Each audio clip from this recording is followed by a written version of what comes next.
Good morning sa'yo, Idol Carlos Tabuada. Shout out sa'yo, Idol. Yan yung pinapractice ko kaninang symmetry pose. Ano daw?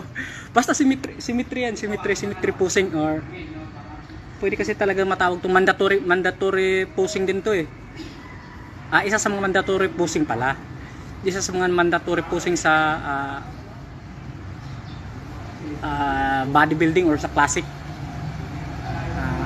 Yun yung may mga napanood kasi ako mga video, kaya yun yung pinagtagpi ko yung mga ideas doon para idagdag ko dyan sa posing ko.